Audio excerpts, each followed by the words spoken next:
Glória a Deus. Eu vou responder uma pergunta antes de ministrar a palavra. E talvez duas, se tiver tempo. Primeira pergunta é: pastor, por que o Senhor Jesus sempre levava consigo Pedro, Tiago e João? Pedro, Tiago e João. Principalmente quando ele foi realizar grandes milagres ou teve grandes eventos. É verdade. A Bíblia fala que quando ele foi ressuscitar uma moça, uma menina, as pessoas dizem, que o nome dela era Talita, mas de fato esse não é o nome dela, porque Talita significa menina. O Senhor Jesus levou consigo Pedro, Tiago e João e tirou todas as outras pessoas lá de dentro da casa ou daquele espaço. Porque, primeiro, nós vemos que em Pedro, Tiago e João havia fé. O Senhor se cercava de gente que tinha fé. Não gente que falava morte, mas falava vida. Isso é um ponto. Mas existe um ponto mais profundo. E o ponto mais profundo é o que significa o nome desses três. Esse é o ponto mais profundo.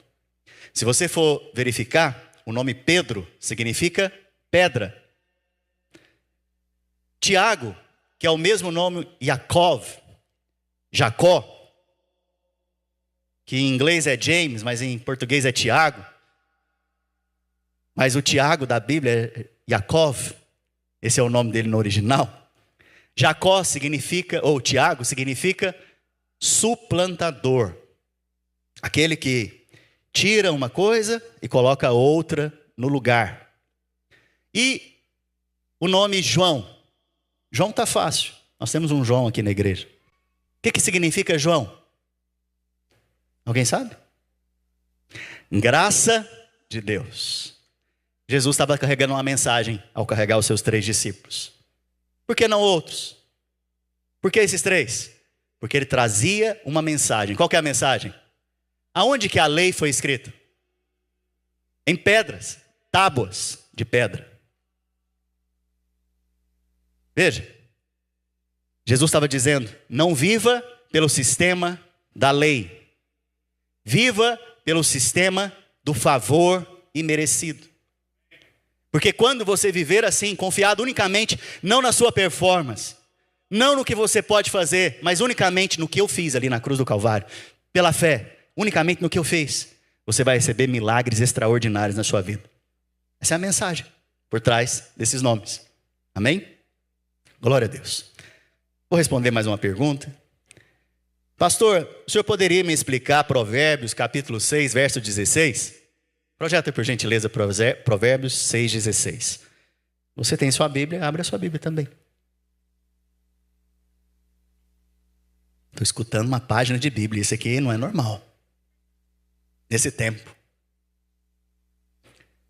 Escutando folhas passarem, isso não é normal. Aleluia. Vamos ler. 6 coisas o Senhor aborrece, e a 7ª sua alma abomina. A palavra aborrece aqui, a palavra é odiar. Tem 6 coisas que Deus odeia. E a 7 é abominável. É assim, terrível aos olhos do Senhor. Então, uma pessoa que me perguntou, está querendo que eu explique o que esses versículos querem dizer. E o primeiro já estou te dizendo.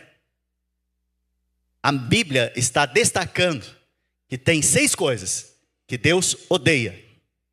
E tem uma 7ª, que ele abomina. Que é horrendo, horroroso para ele, aos olhos dele. Vamos ler o que é? Verso 17. Olhos altivos, primeira coisa. O que são olhos altivos? Levanta assim para cima. Sua cabeça, olha para cima. Olhos altivos. Arrogância. Soberba. O Senhor odeia isso. Arrogância e soberba. Autossuficiência. Você confiar em si mesmo. A Bíblia diz, maldito o homem que confia no homem e faz dele o seu braço forte. Quando nós lemos esse texto, alguns explicam, eu não devo confiar em ninguém, pastor. E nem confiar nas pessoas. Mas isso não é verdade. O homem aqui é você. Quando você confia em si mesmo e não no que o Senhor fez ou o que Ele faz, você se torna não abençoado. E isso é soberba, segundo a palavra de Deus. Então o Senhor odeia soberba. O que mais? Língua mentirosa. Mentira. Engano. Jesus falou, né? Seja o seu sim, sim, seu não, não. Que passar disso é o quê? Vem do maligno. Então, quando você mente ou fala coisas mentirosas, né? O Senhor também, a Bíblia diz que Ele odeia. Mas nós aqui não, né, irmãos? A igreja do Senhor não. Amém? Nós não fazemos isso, amém? Terceiro, mãos que derramam sangue inocente. Assassinato. Matar pessoas. Derramar o sangue de pessoas. Né? Isso é algo que o Senhor também odeia. Quando você vê essas coisas, você vê o coração de Deus também. Mostrando o quê? Que Ele é verdadeiro. Ele é a verdade. Mostrando que Ele ama a vida e não a morte. Está mostrando o caráter de Deus para nós. O que mais? Próximo. Coração que trama projetos iníquos. Projetos malignos. Aquele que está pensando o tempo inteiro em fazer o mal. A Bíblia diz que o Senhor odeia. E eu preciso te dizer, o Senhor mesmo é o vingador dessas coisas. Ele mesmo vai atrás dessas pessoas para corrigir. Próximo. Pés que se apressam a correr para o mal. O Senhor odeia também os pés que se apressam a correr para o mal. Próximo. Testemunha falsa. Quando você vai falar a respeito de alguém e vai falar falsamente.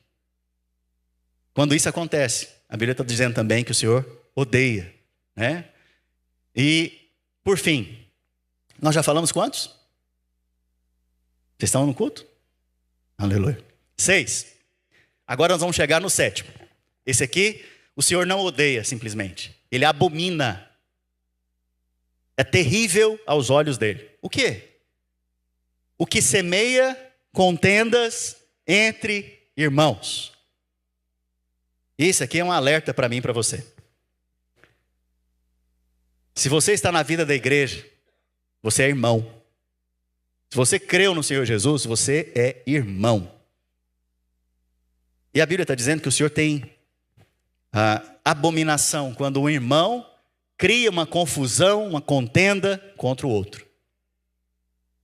O Senhor rejeita isso veementemente. É algo muito grave aos olhos do Senhor. Então, nós somos o povo pacificador. Nós não somos o povo da confusão. Nós somos o povo que guarda uns aos outros, não que expõe uns aos outros. Nós somos o povo de Deus, família bendita do Senhor. Amém? Então, quem fez a pergunta, esse é o significado desses versículos. Amém? Glória a Deus. Foi anunciado, irmãos, que nós vamos começar o curso de maturidade no Espírito na última terça-feira de janeiro. Então, você que ainda não fez o curso de maturidade no Espírito, quero te convidar a participar conosco. Pastor, por que eu tenho que fazer? O próprio nome já diz. O alvo é amadurecer você, expondo você à palavra de Cristo, a palavra de Deus.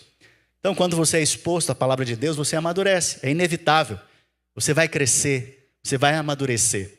E o curso, então, ele acontece todas as terças-feiras, às 20h. E ele é online, para facilitar para você. Então, você pode fazer do conforto da sua casa. Mas, tem algumas regras. Você tem que estar sentado, não deitado na cama.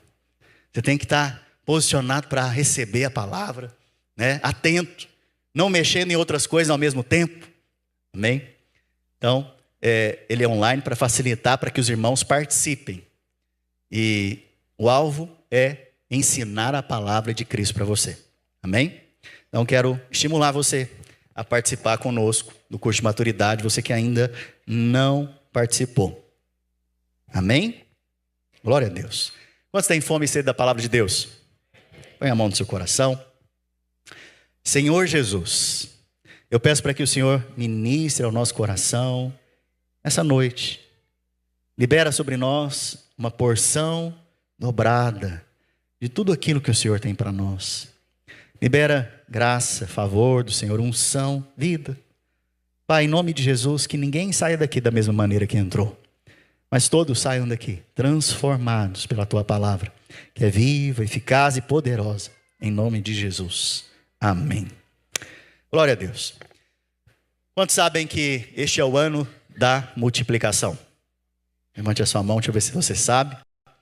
Você não participou do culto da virada conosco, ou dos últimos cultos, talvez você chegou agora, talvez você estava de férias da igreja, não sei, e veio hoje no culto.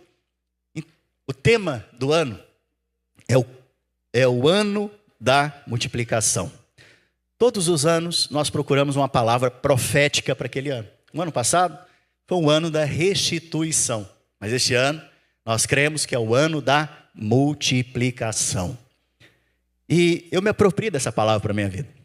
Eu creio que o Senhor vai liberar a multiplicação no nosso meio. É muito bom você olhar para trás e ainda ver cadeiras vazias aqui, porque no final do ano não vai ter mais. Porque nós cremos num tempo de multiplicação. Vidas vão ser alcançadas, desviados vão voltar para casa. Um povo vai se levantar nessa cidade em nome de Jesus. E vocês vão ser usados para isso. Amém? Então nós cremos que é um tempo de multiplicação. Este é o ano da multiplicação, mas também ele é um ano da multiplicação de forma prática. O Senhor vai multiplicar coisas na sua vida. Vai multiplicar sua vida financeira, esse é o alvo. Vai multiplicar o seu casamento. Pastor, está falando que eu vou casar mais de uma vez? Não. Para com isso, pensamento errado é esse. Mas a esposa ou o marido que você tem hoje vai ser 100 vezes mais melhor no final do ano, em nome de Jesus. Essa é a multiplicação de Deus para a sua casa, né? Então, é um tempo de multiplicação. Se aproprie dessa palavra, ore por essa palavra na sua vida, libere fé. Amém? E o que eu vou ministrar hoje é sobre esse tema, né? O segredo do 100 por 1. Esse é o título da palavra. Ou o segredo do cêntuplo. Ou o segredo do 100 vezes mais. E eu não sei se vocês já perceberam, mas o apóstolo Pedro gosta de fazer perguntas. Em Mateus 19, 27, ele fez uma pergunta para o Senhor Jesus, que todos nós talvez teríamos vontade de fazer, mas não coragem. Por isso eu amo Pedro. Pedro fez perguntas que muitos não tinham coragem de fazer. E olha a pergunta que ele fez, Mateus 19, 27. Eis que nós deixamos tudo e te seguimos. Que receberemos? O que Pedro está perguntando? Senhor, eu deixei minha casa, minha esposa, porque Pedro era casado, para seguir o Senhor. Eu deixei de dar atenção aqui para minha casa para seguir o Senhor. Deixei a pescaria que eu fazia, meu trabalho, para seguir o Senhor. O que eu vou ganhar com isso? Olha, uma pergunta que muitos não têm coragem de fazer para Deus. Sim ou não? Glória a Deus para a vida de Pedro. O contexto onde ele faz essa pergunta é de um rico que não seguiu Jesus. E Jesus fala, olha, é muito difícil um rico entrar no reino dos céus. É mais fácil um camelo passar por uma agulha, né? Por uma porta que se chama agulha. Então você percebe que o contexto ali é as riquezas desse mundo. Mas o contexto também é, nós deixamos o que poderíamos ganhar em favor do Senhor. E agora? O que vai acontecer com a gente?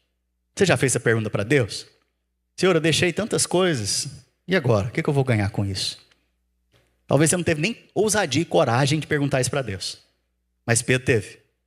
E por causa dessa pergunta, foi deixada para nós uma parábola maravilhosa, que é a parábola dos trabalhadores.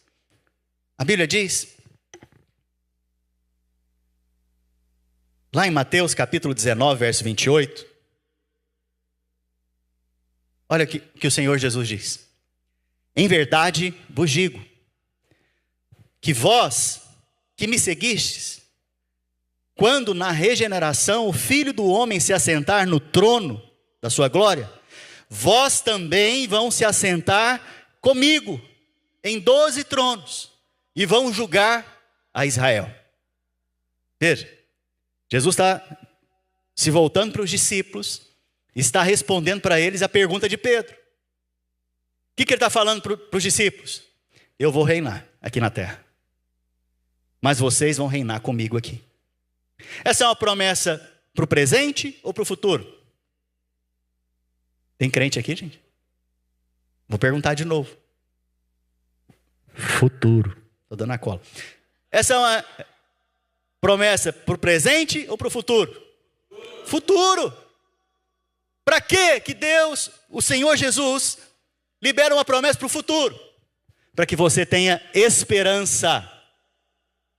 Tudo no Evangelho é fé, também, para as coisas futuras, esperança. Fé e esperança. A fé é para agora, é para esse tempo presente. A fé é para hoje, mas a esperança é para o futuro.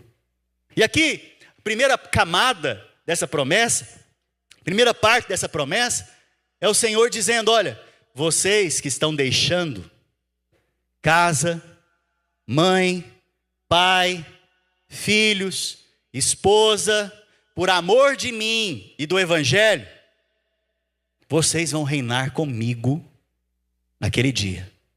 Essa é a primeira parte da promessa, é para o futuro. E é interessante que ele está voltando aqui para os discípulos e dizendo isso aos discípulos, que eles vão julgar os 12 vão julgar Israel, as 12 tribos de Israel. Os irmãos que gostam de aprofundar mais na palavra, como eu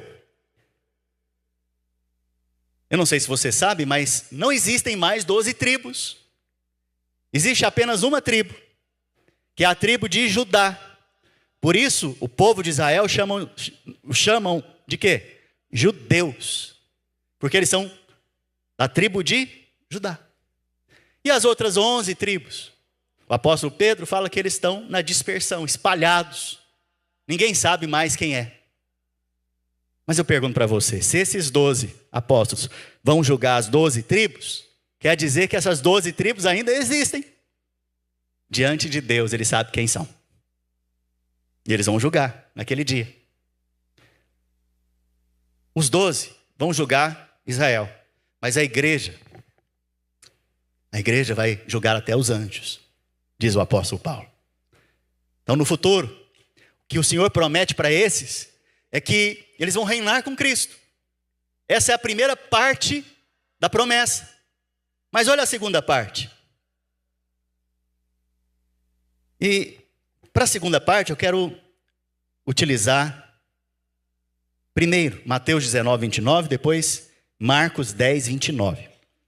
Mateus 19, 29 diz: e todo aquele que tiver deixado casas, ou irmãos, ou irmãs, ou pai, ou mãe, ou mulher.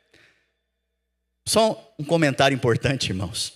Não quer dizer que você vai separar da sua esposa, pelo amor de Deus. Não é isso que a Bíblia está dizendo. O que a Bíblia está dizendo é: você tem um tempo para a sua família. Qual que vai ser mais importante, o tempo para a sua família ou para o Evangelho e para Cristo? Porque se você tiver que decidir entre a sua família e Cristo, você tem que priorizar Cristo. É isso que ele está dizendo. Mas isso não é para todos, é para quem é chamado e recebe o convite e vem. É isso que ele está dizendo. Quem deixou então pai, mãe, irmãos, filhos, ou terra, você está falando de bens. Sabe, talvez você foi chamado por Deus para fazer algo. E na onde você estava trabalhando, você estava ganhando bem. Estava prosperando lá. E depois que você foi chamado, Deus falou o que para você? Para de fazer tudo que você estava fazendo antes, faz só isso agora. Então, você acabou de deixar o quê? Bens. Você acabou de abrir mão de bens. Talvez você abriu mão de um concurso público que você tinha, por causa do Senhor. Talvez você abriu mão de um empreendimento que você tinha, terras que você tinha, por causa do Senhor.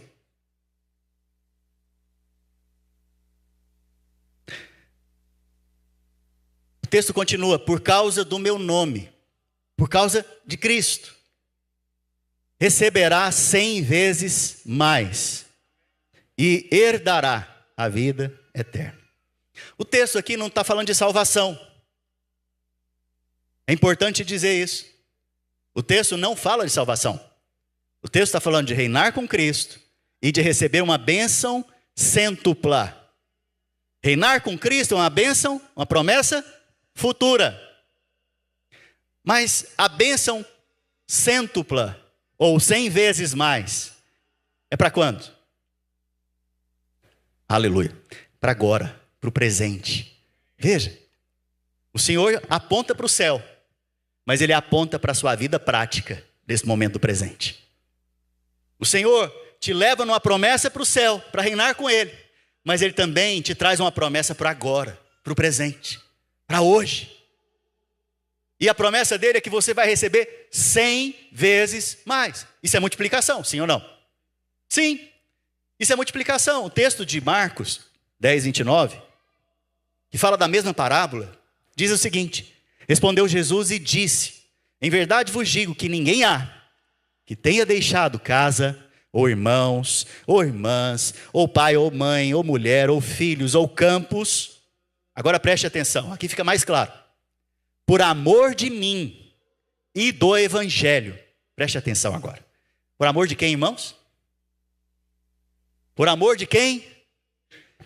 Isso quer dizer que se eu deixei casas, mãe, pai, filhos em algum momento, esposa, por amor a Cristo, a promessa é o quê? 100 vezes mais. 100 vezes mais. Essa é a promessa.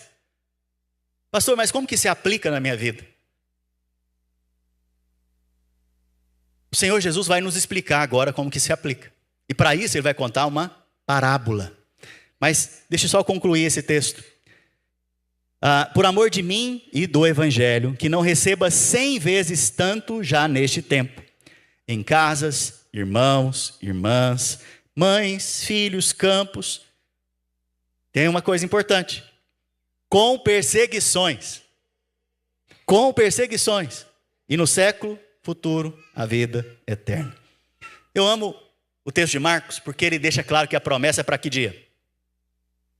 Para agora, para o presente. A promessa é para o presente, já neste tempo. Não é só um dia no céu, no futuro, mas é no presente. Para áreas práticas, casas, família, relacionamentos, provisão, campos, terras. É para hoje, é para agora. Você pode dizer amém? Só que tem um detalhe: com perseguições. E ninguém gosta de ser perseguido. Ninguém gosta que alguém fale mal de você. Jesus disse que quando alguém vos perseguir e vos injuriar, dizendo todo o mal contra você, regozijai, alegrai, porque grande é o seu galardão no reino dos céus. Uau! E aqui está dizendo que a bênção cêntupla, ou 100 vezes mais, está relacionada à perseguição. Eu preciso te dizer, se você prega o evangelho que o apóstolo Paulo pregava, se você compartilha o evangelho que o apóstolo Paulo compartilhava, você vai ter as perseguições que o apóstolo Paulo teve.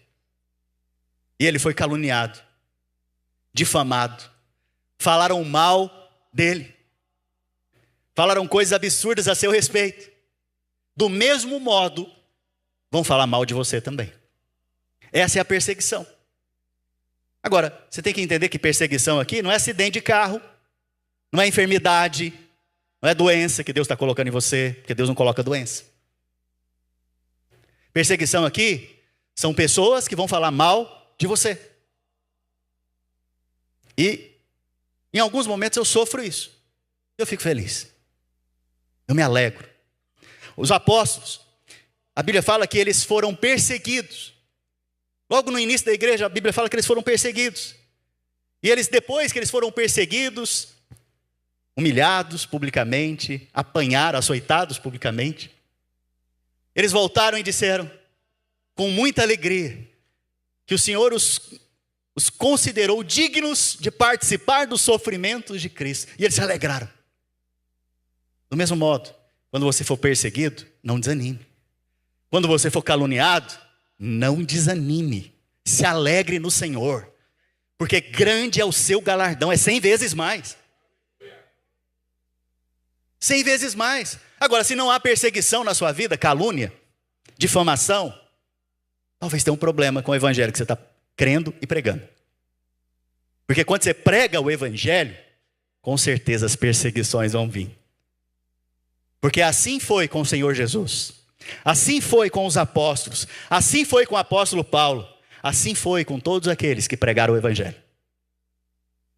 Assim também será conosco. Então, existe aqui uma condição. Qual que é a condição? Ser perseguido. Ser perseguido por causa do evangelho, por causa de Cristo. Está claro isso?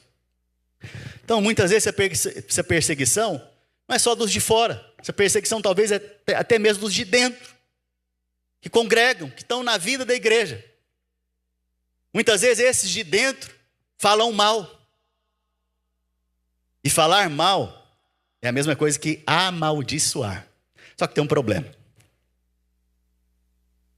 Quando você amaldiçoa alguém, eu preciso te dizer, se você nasceu de novo, não tem mais maldição sobre a sua vida. Sim ou não? Acabamos de falar isso aqui na ceia. Então, se eu mando uma maldição para você, falando mal de você, a questão é que quando bater lá, vai voltar para mim. Porque é igual carta, quando você manda para o endereço errado, volta para quem? Para quem enviou. Então você percebe que quando as pessoas perseguirem você e disserem todo o mal contra você, você não precisa ficar preocupado, nem se defendendo. Escuta aqui, não gaste seu tempo se defendendo. Deixe que aquele que te justifica e te conhece, te defenda. Ele te defende. Mas eu preciso te lembrar e te reafirmar, se você crê no evangelho, você vai ser perseguido. Vão falar mal de você. Você é lá daquela igreja da graça. Agora tudo é graça, graça, graça.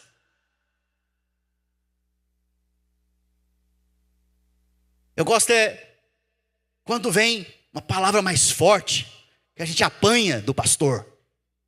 Sai até com o olho roxo. Igual o João Batista.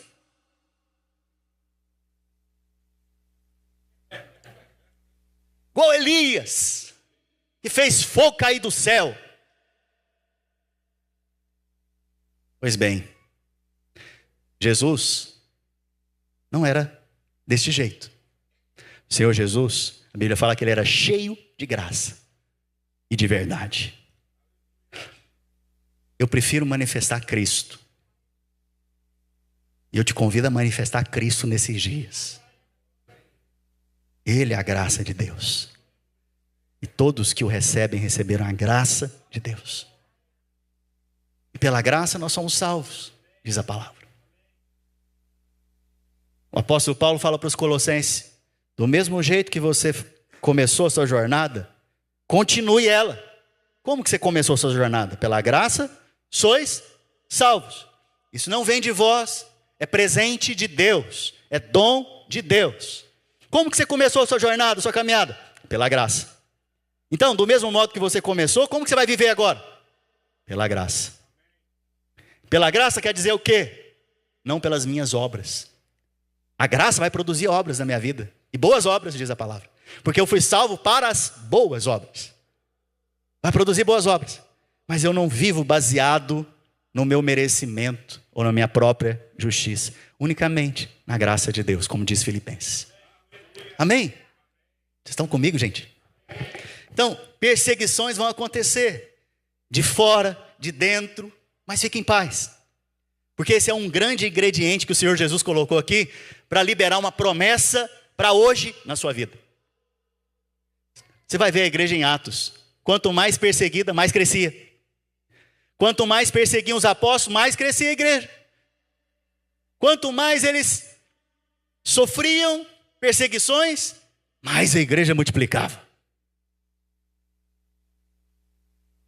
Porque multiplicação tem a ver com perseguição.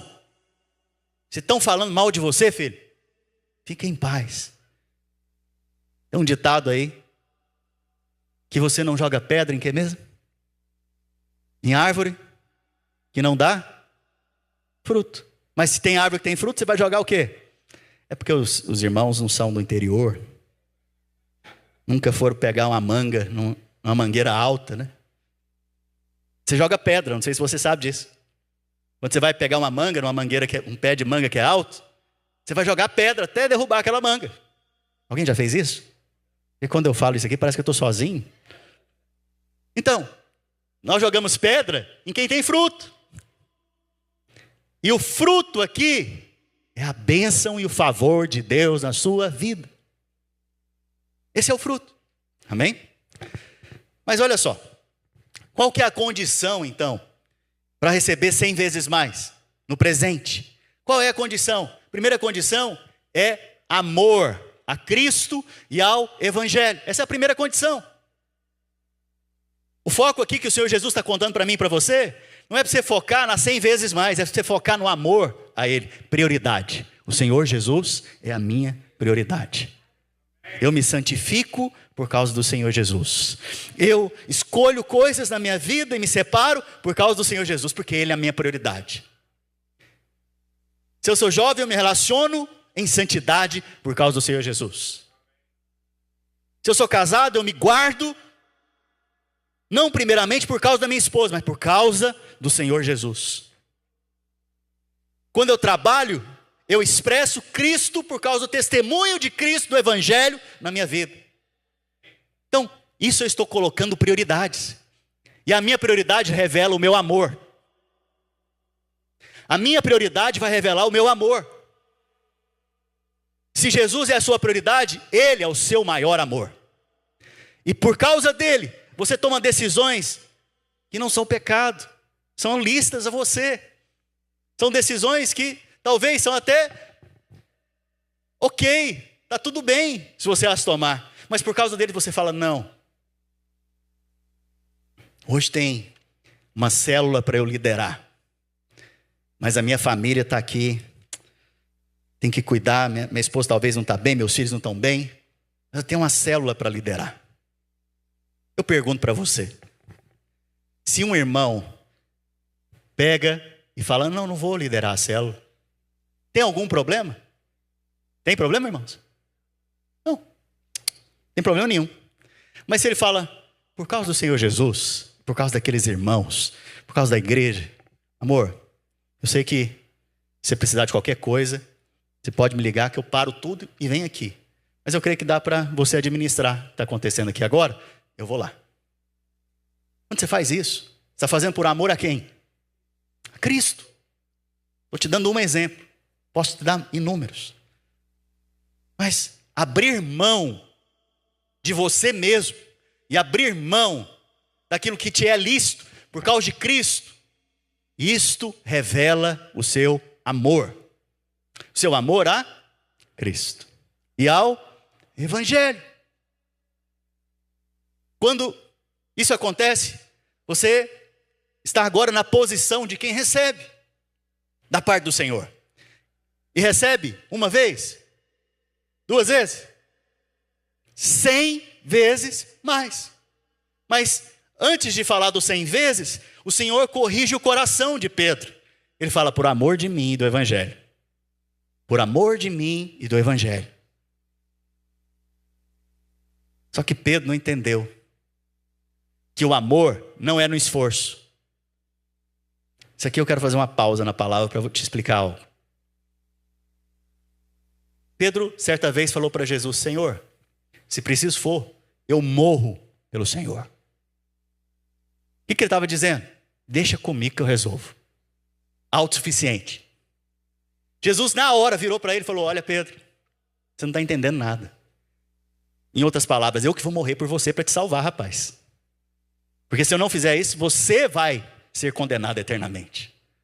Mas, deixa eu te dizer, hoje, antes que o galo cante 3 vezes, 2 vezes, você me negará 3 vezes. Aquele que disse que morreria por Jesus, estava confiando em quê? Em si mesmo. Esse amor não é o amor de Deus. O amor de Deus é diferente. Lá em Apocalipse, diz o Senhor para uma igreja. Essa igreja é a igreja que está figurando nos últimos dias. Ele diz para essa igreja, ele fala, olha, você diz que você é rica, você é abastarda, você tem tudo, mas você é pobre, cega e nu. Eu tenho uma exortação para você, igreja. Você abandonou o seu primeiro amor. Pergunto para você, o que é esse primeiro amor? O que é o primeiro amor? Quando eu te falo do primeiro amor, o que você lembra? Ah, pastor, o dia que eu converti, nossa, foi tão bom, eu era tão inspirado, toda hora eu estava chorando, toda hora eu estava querendo buscar o Senhor mais e mais, apaixonada por Jesus. Será que esse é o primeiro amor que a Bíblia está falando? Não. O primeiro amor é o amor de Deus por você. Porque Ele nos amou primeiro. Ele nos amou primeiro. Então o que é o primeiro amor? É o amor de Cristo por você. Quando você medita neste amor, e essa é a base, você vai entender que você vai expressar amor agora para morrer por Cristo. Não confiado em você, mas é sabendo, nossa, eu fui tão amado. Como que eu posso negar algo para Jesus? Como que eu posso negar um pedido de Jesus? Ele me amou tanto, eu nem merecia. Agora ele está me pedindo para ir liderar uma célula, está me pedindo para abrir minha casa para receber uma célula, ele está me pedindo para congregar, para estar congregando numa igreja, ele está me pedindo para manter o meu casamento firme, inabalável, ele está me pedindo, eu não vou fazer. Claro que eu vou fazer, eu fui muito amado, ele me ama, e eu amo ele, expressando gratidão. Entende? Esse é o verdadeiro amor. Fecha o parêntese, voltando para a palavra. Então, a primeira coisa que o Senhor Jesus faz é ajustar a motivação de Pedro. Depois, ele diz algo. Ele começa a contar para nós a respeito da palavra, né? Ele começa a contar para nós a respeito da parábola do trabalhador. Mas só mais um detalhe. No presente século você vai receber o quê? O que está escrito? Pais, filhos, o que mais? Esposas? É isso? Não. Uma esposa 100 vezes melhor. Casas. Então todo aquele que deixou, por amor a mim e ao Evangelho, pais, filhos, esposa, negócios, terras, por amor de mim e ao Evangelho, vai receber já no presente, o quê? 100 vezes mais. 100 vezes mais. Essa é a promessa. Eu sou uma testemunha disso. Eu deixei meus pais para vir servir o Senhor aqui. Deixei minha família, meu conforto. Mas ao chegar aqui, o Senhor me deu amigos, me deu irmãos, me deu muitos irmãos, me deu pais, mães. O Senhor me deu muitas coisas. Posso te dizer que 100 vezes mais.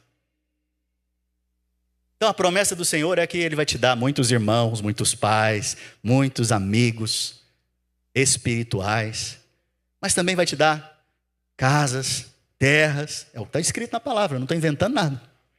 100 vezes mais. Quando eu vim para essa cidade, aqui o Senhor tem me dado pais, irmãos, amigos, filhos na fé. E eu tenho recebido muitas vezes mais do que eu deixei lá atrás, na igreja que eu pastoreava. Então você percebe que a promessa do Senhor não é vazia, ela é prática. É interessante que quando o Senhor Jesus foi dar algo para Pedro, por exemplo, para os pescadores, Ele não deu um carro novo. Ele deu o quê? Uma pescaria maravilhosa. Porque o que pescador quer? Peixe. Uma pescaria extraordinária. Então, se você é empreendedor, o que você quer na sua empresa? Que ela cresça, prospere. Se você está casado, o que você quer no seu casamento? Que ele seja abençoado, que ele amadureça, que seja um ambiente de paz, de alegria. Se você não está casado, o que você quer? Casar, um marido abençoado, bonito, cheio do Espírito, uma esposa abençoada, bonita, cheia do Espírito, bonita aos seus olhos, é o que importa. Então, o Senhor é muito prático. Para Pedro, ele deu uma pescaria maravilhosa. Para o casal que estava casando, ele não deu uma máquina de lavar. Estava faltando vinho no casamento, ele foi lá e multiplicou o vinho. Pois ele é prático. Nosso Deus, nosso Senhor é prático. Qual que é a sua necessidade agora? Pois bem, ele é tão prático que é esta necessidade que ele quer te abençoar e te levar aí além. Ele vai te dar sempre além, de forma prática. Vocês estão comigo, gente? Então vamos para a parábola. Vou começar a pregar agora. Me perdoem. Obrigado, porque os irmãos me motivam. Os demais que não querem ouvir, podem ir embora, não tem problema. Mas eu te aconselho que fique. Mateus 19, 30. Na verdade, Mateus 19, 30. O Senhor então encerra essa parte, dizendo, olha, cadê o Mateus 19, 30? Porém muitos primeiros serão últimos, e últimos serão o quê? Primeiros. O Senhor, ele encerra esse momento que ele está conversando com Pedro, respondendo essa pergunta para Pedro, dizendo o seguinte, olha Pedro, as pessoas lá do mundo classificam que os melhores, que os mais preparados, que aqueles que são mais capazes, é que vão ser os mais abençoados. Mas eu te digo, Pedro, no reino de Deus, no meu reino, não é assim, é o inverso. E o inverso é o seguinte, é os que não são os mais fracos, os últimos, porque os últimos serão os primeiros. E agora, o Senhor Jesus vai ensinar para nós esses princípios que eu acabei de dizer, sobre deixar as coisas por amor a Ele, sobre se colocar na posição de humildade para receber do Senhor, porque para ser o último, você tem que ser humilde, sim ou não? O tempo inteiro a gente quer ser o primeiro, não é verdade, irmãos? Vai jogar futebol, o que você quer fazer? Ganhar, ser o primeiro. Tem alguma função, alguma coisa para realizar, você quer ser o primeiro a fazer. Porque o tempo inteiro nós estamos procurando reconhecimento, louvor de pessoas, de homens. Mas para aqueles que entenderam a vontade do Senhor, nós procuramos o louvor da boca dele, não dos homens. Então nós vemos que o Senhor vai contar essa parábola agora, Mateus 20. Se você está com a sua Bíblia, abra. Mateus 20, verso 1.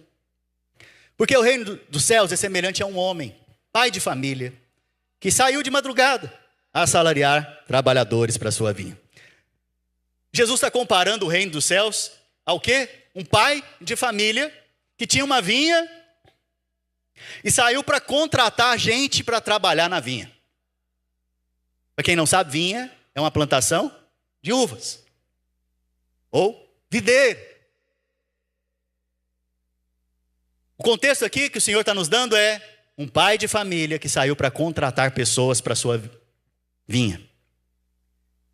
E a Bíblia continua nos dizendo, no verso 2, ele encontra então alguns, e ajustando com os trabalhadores a 1 denário por dia. Então os primeiros que ele encontrou, ele falou o quê? Olha, vamos fazer um acordo aqui. Se você for trabalhar para mim, eu vou te pagar o salário de um. Vocês estão comigo, gente? Vou te pagar o salário de um denário, um dia. Quanto que é o salário de um dia aqui na Flórida? Alguém sabe? Não. $500, irmãos. Amém? Aleluia. Vamos supor que seja $500. Deve ser uns 150. Depende, né? Da função, depende de muitas coisas. Mas vamos supor que é $500. Então, esses primeiros, no primeiro horário do dia, eles chegaram e o Senhor foi lá e contratou eles. Você vai trabalhar para mim e eu vou te pagar um salário de um dia. Ok? Ok. E eles foram. A primeira hora do dia. Alguém sabe qual que é a primeira hora do dia? Biblicamente dizendo?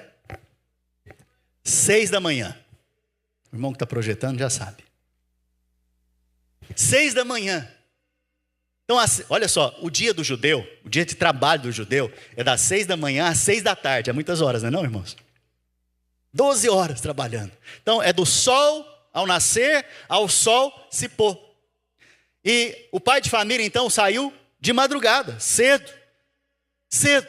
E viu que tinha ali pessoas para serem contratadas. E as contratou, mas para contratá-las, fez um negócio, um acordo. Qual que é o acordo? Você trabalha e eu te pago um denário. O salário de um dia, $500. Tá tudo certo? Sim, tudo certo. E aí a Bíblia fala, eu vou continuar aqui, senão vou perder tempo. Mas a Bíblia fala que esse pai de família saiu novamente às 9 da manhã, ou a terceira hora do dia, 9 da manhã. E às 9 da manhã ele viu que tinha gente desocupada. Fala comigo, desocupado. Desocupado, a palavra original aqui, desocupado, significa vazio, sem propósito, sem destino, sem alvo, desocupado, ocioso. E quando ele encontrou os desocupados às 9 da manhã, a Bíblia fala que ele também falou para esses: vem trabalhar, que eu vou te pagar. Mas não falou quanto. O primeiro grupo ele falou quanto? Qual que era o salário? Um denário, um dia. Mas esse grupo agora ele só falou o seguinte: vem trabalhar que eu vou te pagar. A Bíblia diz que, do mesmo modo, ao meio-dia, ele saiu novamente e encontrou gente sem trabalhar, ociosa de novo, sem propósito, sem destino, sem alvo. A Bíblia diz que ele também convidou esse. Só que agora ele convida e fala: vem trabalhar para mim, que eu vou acertar com você. E do mesmo modo, às 3 da tarde. E depois, às 5. Quem começa a trabalhar às 5 vai encerrar que horas? Aleluia. Quanto tempo? 1 hora de trabalho. E o senhor da vinha, o pai de família, contratou esse também. Só que esse último ele falou o seguinte: vem trabalhar para mim.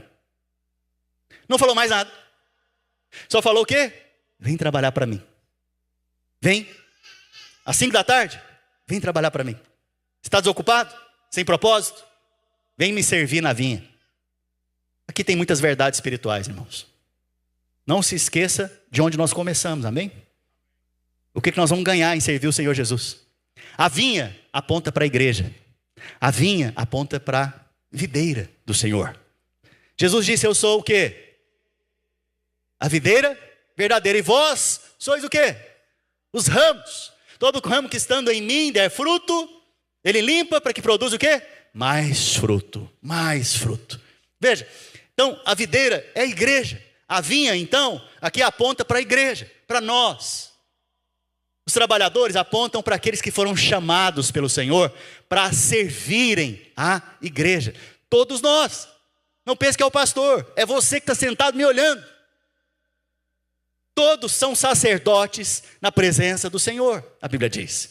Todos vocês estão sendo chamados pelo Senhor para servi-lo na vinha. Aí você pode dizer assim: ah, mas Deus só está interessado no meu trabalho. Preste atenção, querido. Se Deus está interessado no seu trabalho, para que Ele vai te contratar faltando 1 hora para encerrar? Que Deus está interessado nas pessoas, em você. Você que está vazio, sem propósito. Você que não tem destino, não sabe para onde ir. Você que não entendeu ainda que você foi chamado por Ele, pelo Deus Todo-Poderoso, que é seu Pai. Você que não tem nada para oferecer, porque diante de Deus nós não temos nada para oferecer. Mesmo assim Ele tem a graça de te chamar, vem me servir, vem ser participante da vinha comigo, da minha obra, vem participar comigo. Então Ele não está interessado no trabalho, Ele está interessado em você. Em te dar propósito de vida, em te dar alegria, porque vinha, eu não sei se você sabe, é um símbolo de alegria. Quando você serve o Senhor, você se sente alegre, feliz, realizado. Quando eu vejo alguém crendo no Senhor Jesus, aceitando o Senhor Jesus, essa é uma alegria de um pastor. Me sinto realizado. Do mesmo modo, você é convidado pelo Senhor a ter propósito, a vir trabalhar na vinha. Primeira coisa então que nós vemos é que os primeiros trabalhadores tiveram um acordo, um contrato. Eu trabalho e recebo o que no final? Salário de um dia. Sim ou não? Isso aqui é o princípio da lei, filho. O princípio do merecimento. Eu obedeço os mandamentos, a lei, e então, depois disso, eu sou o quê? Abençoado. Mas se eu não obedeço, eu também não sou o quê? Abençoado. Esse é o sistema da lei. Primeiro grupo são os judeus. São os hebreus. São aqueles que viviam baseado no sistema de relacionar com Deus através da lei. Por isso o Senhor está falando para eles, olha, eu vou te pagar o denário. Mas eu pergunto, quem que obedeceu à lei? Vou perguntar novamente. Quem que obedeceu os mandamentos da lei? Porque muitas vezes quando você pensa na lei, você pensa assim, são 10 mandamentos. Não, engano. São 613 ordenanças. Resumidas, são 10 mandamentos. Que resumidos 10, são 2 apenas. Na verdade, um só. Amar a Deus sobre todas as coisas e o seu próximo como a si mesmo. Pergunta, em toda a sua vida, sem falhar, você conseguiu obedecer esses mandamentos? Não, ninguém. Porque se você conseguisse, Jesus não precisava ter vindo. Então esse trabalhador que chegou primeiro não existe. Você entendeu? Não existe. Porque mesmo que ele queira trabalhar a partir das 6 da manhã, ele não consegue realizar o trabalho. Ele não merece ser pago. Entenderam? O próximo trabalhador é às 9 da manhã. Os caras estavam desocupados. E a Bíblia fala que o Senhor foi lá e convidou eles para trabalhar. E o Senhor falou o que para eles? Vem trabalhar que eu vou te pagar. Falou quanto? Não. Tem algum nível de confiança aqui agora? Crê na promessa? Sim. Você crê no Senhor? Você crê que Ele é fiel? Se Ele falou que Ele vai te abençoar, Ele vai te abençoar. Ele é fiel. É isso que Ele está dizendo. Olha, vem servir a igreja, vem servir a vinha. E ao fazer isso, eu vou te abençoar. Por amor a mim e por amor ao Evangelho. Depois, ao meio-dia, do mesmo modo. Às 3 da tarde de novo. E às 5 da tarde, faltando 1 hora para encerrar o dia de trabalho, ele ainda achou pessoas desocupadas e as convidou. A Bíblia fala, lá em Mateus 19, no último versículo, a gente leu, que os últimos serão o quê? Os primeiros. E os primeiros serão? A Bíblia fala que agora o Senhor da vinha, o pai de família, pediu para o seu servo começar a pagar os trabalhadores. Preste atenção. E começando dos últimos aos primeiros. Olha que interessante. O mundo valoriza os primeiros. O Senhor valoriza os últimos. Os últimos são os primeiros. A Bíblia diz que esse servo, que representa o Espírito Santo, começou então a pagar os trabalhadores. E os últimos receberam um denário. $500 por trabalhar 1 hora. É muito dinheiro, não? Para 1 hora. É muito dinheiro. E do mesmo modo, ele também deu um denário para aquele que trabalhou 3 horas, 5 horas, 7 horas. E quando chegou nos primeiros, os primeiros estavam com eles pensando assim, se pagou para esse que trabalhou 1 hora só, $500, para mim, então, ele vai pagar o quê? $50 mil? E a Bíblia diz que quando eles foram para receber, eles receberam um denário. E começaram a murmurar e a reclamar. Porque todo aquele que vive na lei, no sistema de comércio com Deus, barganha com Deus, ele vai reclamar, ele vai murmurar. E ele vai falar mal de Deus e de alguém, pode ter certeza. E eles começaram a murmurar. E o Senhor chamou eles e falou: olha, eu não estou entendendo. Quanto que a gente combinou? Um denário. Eu paguei? Paguei. Eu roubei vocês? Alguém roubou vocês? Não. Não foi justo? Eu não falei que ia pagar e você não concordou? Sim. Então está tudo certo. Tem algum problema nisso? Não. Ou seus olhos são maus, porque eu sou bom? Ele começa dizendo isso. E o Senhor o chama de invejoso. Pausa. Todo aquele que vive na graça de Deus vai despertar inveja nos outros. Aqueles que são os trabalhadores da última hora vai despertar inveja nos outros. A Bíblia diz que esses murmuraram contra o Senhor. Reclamar, murmurar, a palavra original é passar a noite. Toda vez que você reclama e murmura a respeito de alguma coisa, você vai passar a noite com aquele problema. Por isso que muitas vezes você vai dormir com seu marido, vai passar a noite com ele, é porque você reclamou dele e ele é um problema dormindo com você. Você tem que aprender então a não reclamar, abençoar, falar bem. Falar bem. Agora, o mais importante, quem recebeu mais nessa história? Quem recebeu mais, irmãos? Os últimos. Quantos por cento eles receberam mais? 1.100%. Deixa eu ajudar na matemática. Quantos? 1.100%. 1.100%. Isso quer dizer que eles foram favorecidos. Que Deus usou com eles de generosidade. Eles mereciam? Pergunta. Eles não mereciam. Eles mereciam receber $500 de salário de uma hora de trabalho? De jeito nenhum. Mas o Senhor deu para eles.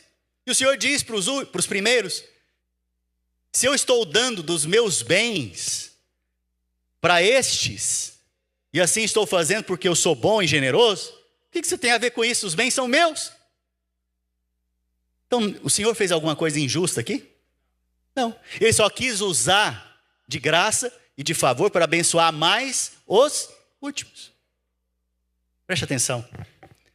Se você quer ver multiplicação na sua vida, filho, não saia da posição dos últimos.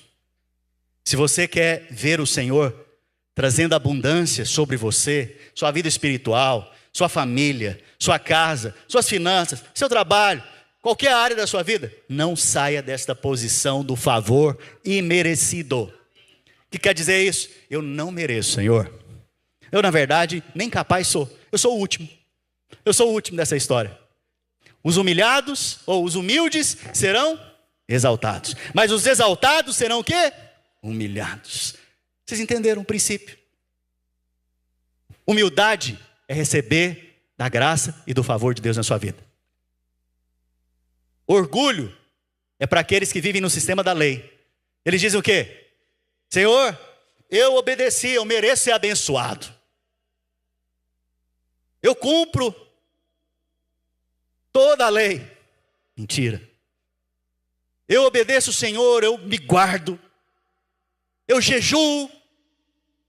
Então agora eu mereço ser ouvido e abençoado. Bem, errou. Esse aqui não recebe nada.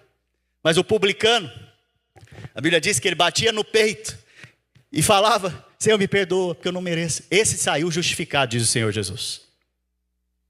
Preste atenção. Os últimos aponta para mim e para você, filho. Nós somos o povo da última hora. Das 11 horas. São 12 de trabalho, não são? Sim ou não? O pessoal aqui das 11 horas é o pessoal da última hora. E profeticamente, para me encerrar, vou ficar mais até às 10. Profeticamente, só para me encerrar, quero colocar isso. A igreja de hoje é a igreja mais privilegiada da história. Eu e você não teríamos outra época melhor para ter nascido, para ser igreja. Nós somos a igreja da última hora. Última hora. A igreja da última hora é a igreja do final dos tempos, que vai ver a volta do Senhor Jesus. Mas tem algo mais interessante ainda. É a igreja que vai viver mais o favor e a graça de Deus. Porque os trabalhadores da última hora foram os que foram mais abençoados. Provável para você que nós somos? Às 9 da manhã. Às 9 da manhã, o Espírito Santo desceu e formou a igreja. Então, quando Jesus contou essa parábola, ele estava falando dos judeus, da igreja primitiva, da igreja no decorrer dos séculos e de nós, a igreja da última hora, às 11 horas. Porque à meia-noite, ou às 12 horas, o anjo vai tocar a trombeta e o Senhor vai voltar. Então, nós somos a igreja que vai experimentar de mais favor de Deus. Mais favor de Deus. A Bíblia diz que às 9 da manhã, como eu estava falando, o Espírito Santo desceu. Isso aponta para a igreja primitiva. Mais tarde, às 3 da tarde, você vai ver que Cornélio foi salvo. Que horas? 3 da tarde. Cornélio foi salvo. Cornélio é o primeiro gentil da Bíblia a ser salvo. Então a igreja primitiva inicialmente era composta de judeus. Depois os gentios vieram, 3 da tarde. E os da 3 da tarde são mais favorecidos? Sim. Sim ou não? Sim. Mas e os da última hora? Muito mais. E esses somos nós. Eu não sei se você sabe, conhece um pouco de história, mas em 1917, quem aqui é do século 1900? Eu nasci em 1981. Então nós somos desta era, amém? Deste tempo. 46. Pessoal do louvor, por gentileza. Em 1917, um general inglês, no dia 11, entrou em Jerusalém e tirou os gentios de Jerusalém e devolveu aos judeus. Em 1918, no mês 11, no dia 11, assinou-se o Tratado de Paz da Primeira Guerra Mundial, encerrando a Primeira Guerra Mundial. Você percebe que Jerusalém volta para os judeus. Depois de 2000 anos, voltam a ser pisada por judeus. E a Primeira Guerra Mundial, nós somos a única geração que passou por guerras mundiais. Eu não sei se você sabe. Também foi assinado no dia 11 do mês 11. Para mostrar o quê? Que nós somos a geração das 11, da última hora. Está próximo à meia-noite. E à meia-noite o Senhor vai voltar. Então a boa notícia para você, filho, é que se você confiar no favor e na graça de Deus, haverá uma multiplicação 100 vezes mais sobre a sua vida. 100 vezes mais. Tudo aquilo que você deixou por amor a Cristo e ao Evangelho, tudo aquilo que você abriu mão por amor a Cristo e ao Evangelho, no presente, 100 vezes mais. Gostaria que você ficasse de pé.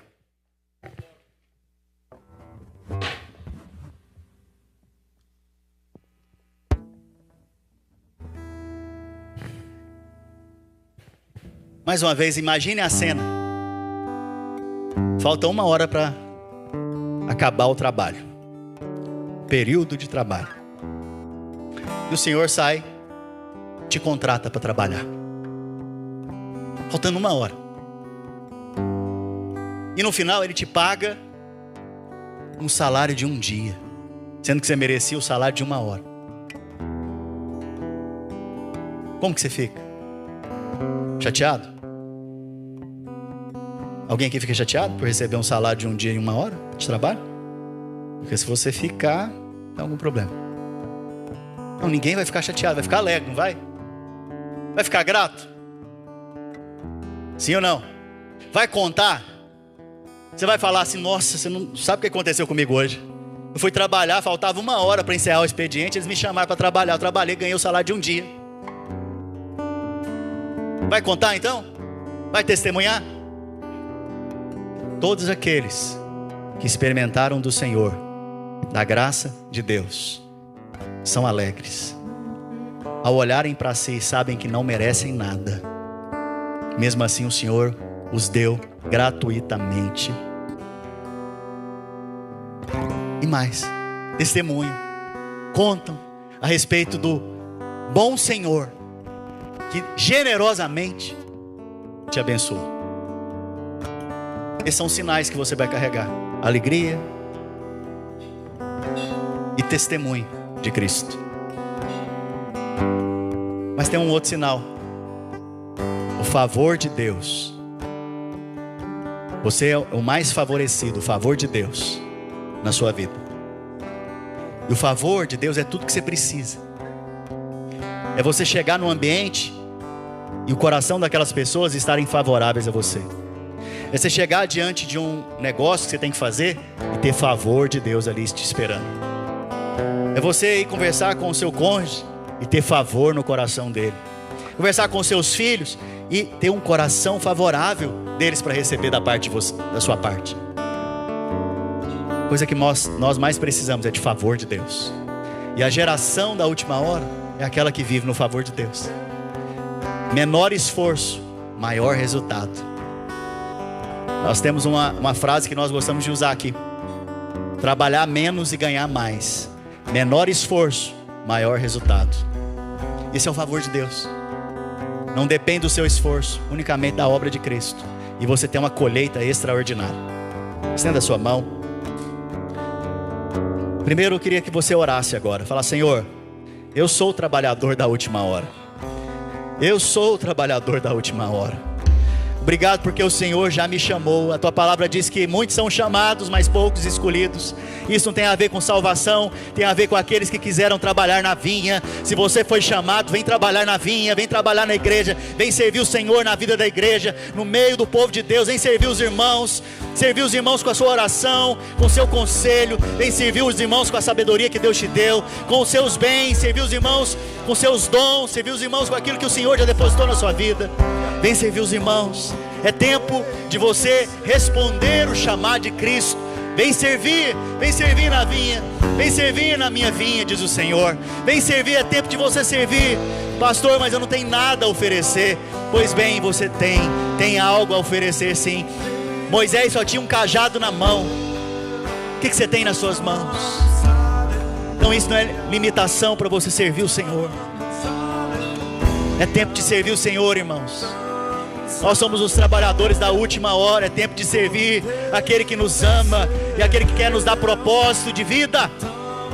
É tempo de servir o Senhor.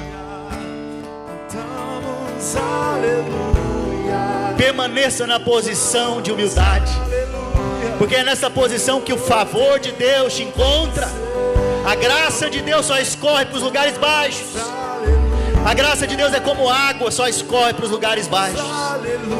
Se coloque na posição de quem recebe e receba o favor de Deus sobre a sua vida. Aleluia. Cantamos aleluia.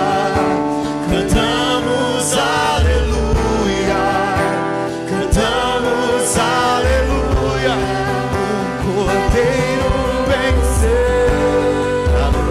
Cantamos aleluia. Sim, Senhor. Cantamos aleluia. Cantamos aleluia. O Cordeiro venceu.